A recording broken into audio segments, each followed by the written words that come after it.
Aswang sa Kakahuyan Part 2 Ang Sumpa ng Dugo. Kabanata 6, Ang Gabi ng Pagbangon. Lumipas ang 2 linggo mula nang harapin nina Joel at Andoy ang aswang.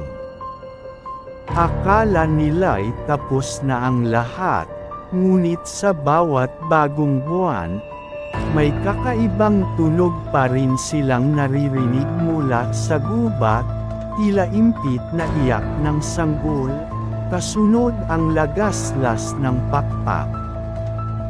Isang gabi, habang natutulog si Joel, napanaginipan niya ang kanilang ama, nakagapos, duguan, at sinisigawan siya. Huwag mong hayaan ang kadiliman, Joel, may mas malakas na paparating. Pagmulat niya, may bakas ng itim na dugo sa kanyang palad. Kabanata 7, Ang Libro ng Kadiliman. Sa lihim na silid sa ilalim ng bahay ni Lola Miting, nadiskubre nila ang isang lumang ball na may ukit ng mga simbolo.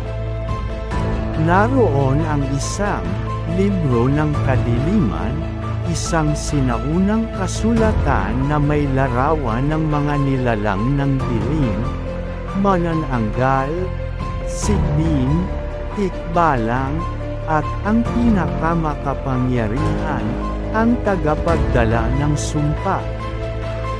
Lola Miting. Hindi isang nilalang lang ang gumising, Joel. Isa lang siya sa mga tanod ng sumpa ng gubat. May mas malalim na lihim ang dugo ninyo, dugo ng isang bantay liwanag. Kabanata 8, Ang Pagkawala ni Lola Miting. Kinabukasan, wala na si Lola. Nawala ng walang bakas, maliban sa isang sulat. Kung babasahin ninyo ang libro, kailangan ninyong tapusin ang sinimulan ng inyong ama. Huwag ninyong hayaang gumising ang ikalawang anino. Nagpasya ang magkapatid na bumalik sa kakahuyan. Ngunit iba na ito. Mas makapal ang dilim, parang humihinga ang lupa, at tila may mga matang nakamasid sa kanila. Kabanata 8, Ang Ikalawang Nilalang. Sa gitna ng kagubatan, nakita nila ang isang sigbin, itim, matangkad, naglalakad na parang tao, at may leeg ng kambing sa kanyang bibig. Ngunit hindi ito ang problema. Sa likod nito, lumabas ang isang nilalang na may balat ng bato, may mga mata sa dibdib, at tinig na parang pagsabog ng kidlat. Ang tagapagdala ng sumpa. Isa itong matandang aswang na may kapangyarihang gumising ng mga patay na nilalang. Sumugod si Joel, gamit ang anting-anting. Ngunit hindi ito gumana. Andoy, na ngayon ay tila nararamdaman na ang koneksyon niya sa kanilang ama. Sinubukang gamitin ang libro.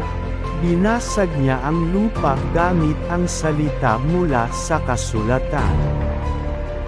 Ilaw, ipanganak sa kadiliman. Isang matinding liwanag ang bumalot sa paligid. Napaatras ang mga nilalang. Kabanata 10, Ang Pagpapasya.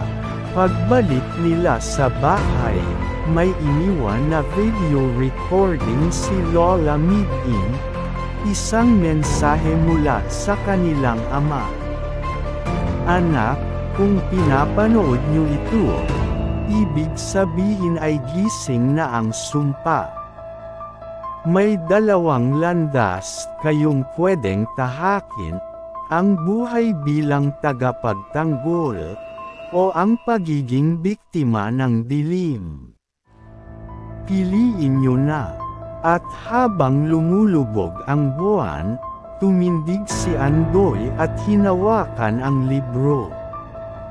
Kung kadiliman ang gusto nila, kami ang liwanag na hindi nila inaasahan.